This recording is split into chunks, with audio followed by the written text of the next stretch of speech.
America के लिए एक शर्मसार करने वाली खबर आई। और दूसरी खबर, फारस की खाड़ी में और हॉर्मूज में किस तरह ईरान की दो बोट्स जो कि जंग के समय काम आती हैं, ईरान की आशुरा और हैदर 110, ये दो बोट्स ने अमेरिकन नेवी को जबरदस्त चैलेंज दे रखा है। और उसका नतीजा ये है, क्या परिणाम हो रहा है वो मैं आपको बताऊंगा। पहली बात करते हैं अमेरिकी जहाज आपस में टकराए कैसे। देखिए, ये मामला कैरेबियन सी का है, ईरान से काफ़ी दूर है, कैरेबियन सी का है, लेकिन इसका कनेक्शन भी ईरान से जुड़ रहा है। कैसे जुड़ रहा है वो मैं आपको बताऊंगा। पहले हम ये बताएं कि ये हादसा हुआ कैसे। देखिए, डिफेंस डिस्ट्रॉयर है यूएसएस ट्रेक्सटन। ये अमेरिका का एक डिस्ट्रॉयर है जो कि कैरेबियन सी में अपॉइंट था। और ऐसी भी खबरें हैं कि इसको उस ग्रुप में भी शामिल किया जा सकता था, या शायद उसमें शामिल किया जाना था जो ईरान के करीब भेजे जा रहे हैं।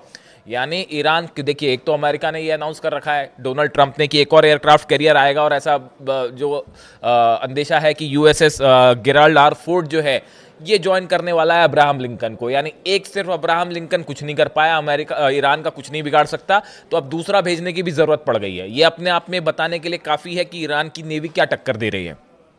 ठीक है, तो अब ये जो डिस्ट्रॉयर है यूएसएस ट्रेक्सटन, ये समंदर में चल रहा था कैरेबियन सी में। और इसी बीच जो सप्लाई एक जहाज है, इसका नाम था यूएसएनएस सप्लाई, उसका नाम ही है यूएसएनएस सप्लाई।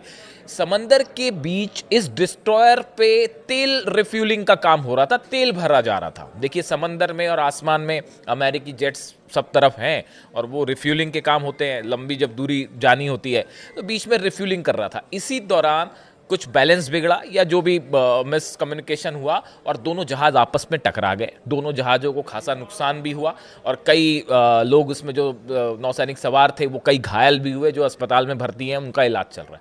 अभी खबर जैसी ही ब्रेक हुई कई जगह की समंदर में जो है अमेरिका के दो जहाज टकरा गए हैं।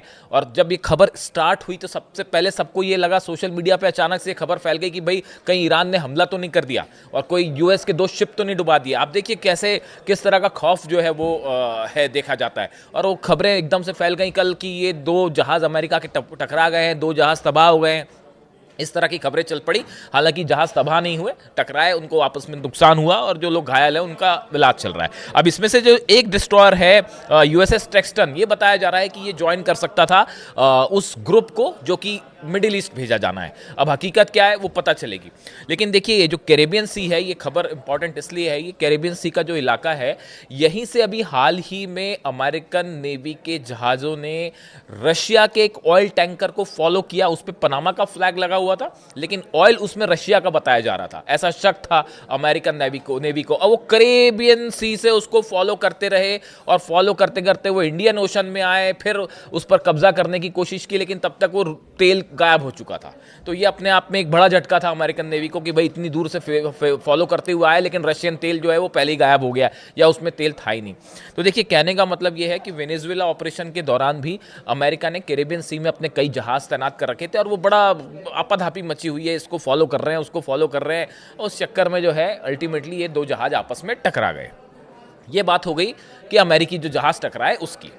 अब देखिए, दूसरी बात करते हैं हम फारस की खाड़ी में और हॉर्मूज में। कैसे स्ट्रेट ऑफ हॉर्मूज में ईरान की दो बोट्स, खास तौर पर अगर हम बात करें ईरान की आशुरा और ईरान की हैदर 110, ये दो बोट्स ने किस तरह पूरी अमेरिकन नेवी को बड़ा चैलेंज दे रखा है। देखिए, ये पहले हम इसकी बात करें, फिर उस प्लान की बात करेंगे और शायद यही वजह है कि अब तक अमेरिका आखिर हमला क्यों नहीं कर पाया और क्यों दूसरा एयरक्राफ्ट कैरियर जो है वो भेजने की नौबत आ गई है। देखिए, ईरान की जो आशुरा है class boat, Islamic revolutionary guard corps यानी आईआरजीसी की, इसने इस बोट को डेवलप किया है और ये इसका इस्तेमाल करते हैं। ये सबसे तेज और फुर्तीली बोट्स में से एक माना जाता है जो समंदर में कोई भी नेवी इस्तेमाल करती है। इसकी रफ्तार 200 किलोमीटर प्रति घंटा हो जाती है। इसमें एंटी शिप मिसाइल्स हैं और ये रडार पे अपने सिग्नल बंद करके रडार से गायब भी हो जाती है। ये बात हुई आशुरा की। अब बात करते हैं हैदर 110 की। यह एक बेहद आधुनिक अति तेज मिसाइल बोट है जिसे आईआरजीसी ने तैयार किया है और ये भी 200 किलोमीटर प्रति घंटा यानी कम से कम 110 नॉट्स की स्पीड से जो है वो समंदर में चल सकती है और दुनिया की सबसे फास्ट लड़ाकू बोट्स में से एक मानी जाती है। और इन सब में जो है इस पे भी जो एंटी शिप मिसाइल्स तैनात हैं। और अब ये भी कहा जा रहा है कि ये जो एंटी शिप मिसाइल्स हैं, ये कई सारी मिसाइल्स चाइना ने भी प्रोवाइड की है।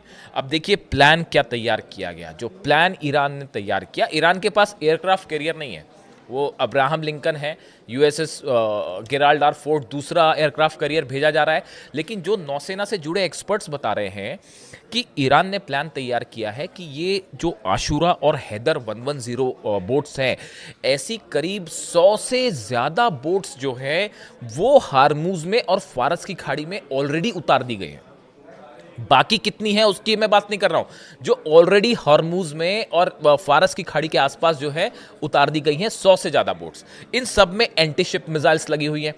अब जो आकलन किया जा रहा है, जो प्लान ये है कि अगर किसी भी तरह का हमला अब्राहम लिंकन से होता है, या जो 9 डिस्ट्रॉयर्स अब्राहम लिंकन के को पीछे बैक करते हैं, अगर इनसे किसी भी तरह का हमला होता है तो ये 100 की 100 से ज़्यादा शायद ज़रूरत पड़ने पे और उतारी जा सके, ये हैदर 110 और आशुरा जो है वो सीधा अटैक कर सकती हैं अब्राहम लिंकन की तरफ। अब आप देखिए करीब 700 किलोमीटर के डिस्टेंस पे बताया जा रहा है अब्राहम लिंकन है ईरान के वाटर्स से।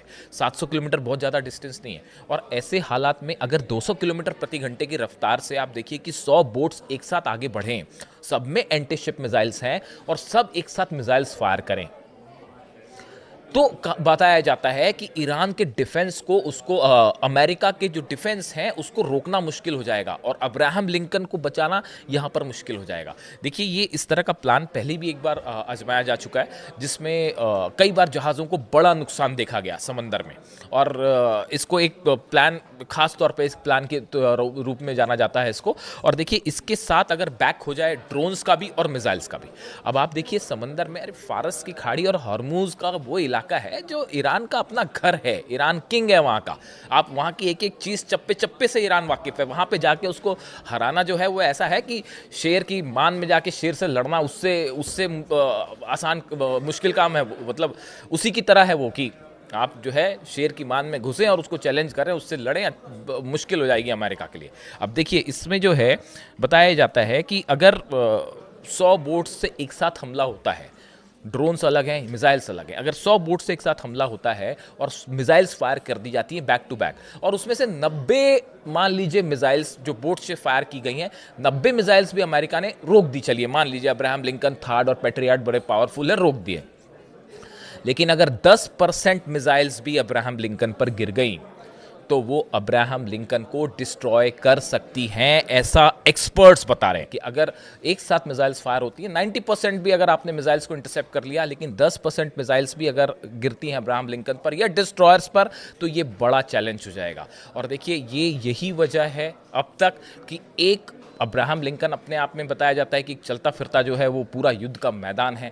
उसमें तरह तरह के फाइटर जेट्स हैं, 90 तो उसमें F-35 और F-16 जेट्स हैं, मिसाइल्स हैं, टॉमहॉक मिसाइल्स हैं। इतना सब होने के बाद भी एक अगर एयरक्राफ्ट कैरियर देखिए हिम्मत नहीं कर पाया अमेरिका हमला करने की। अब गेराल्ड आर फोर्ड भी भेजा जा रहा है और ये भी कहा जा रहा है कि शायद एक तीसरा एयरक्राफ्ट कैरियर भी पीछे से आएगा।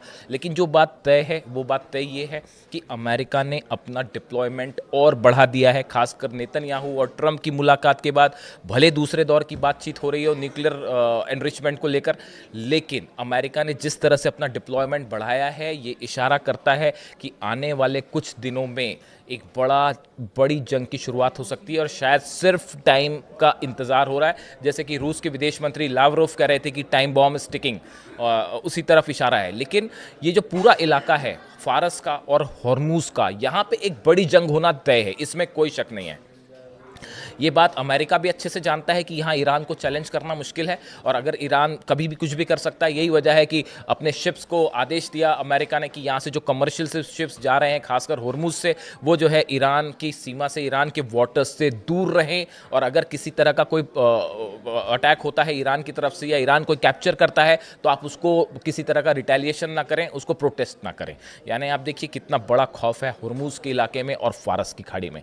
इस हॉर्मूज और फारस से जुड़े जो भी अपडेट है मैं आप तक पहुंचाऊंगा। लेकिन फ़िलहाल हालात ऐसे हैं, जो पिछला हमला हुआ, जो ब्लास्ट हुए हैं ईरान की सेना के काफिले पर जो हमला हुआ है, बताया जा रहा है कि इसका जवाब देने की बड़ी तैयारी हो रही है ईरान में। और एक बार फिर मैं रिपीट कर रहा हूं कि जल्दी ही कोई बड़ा रिएक्शन देखने को मिल सकता है इजराइल के ऊपर।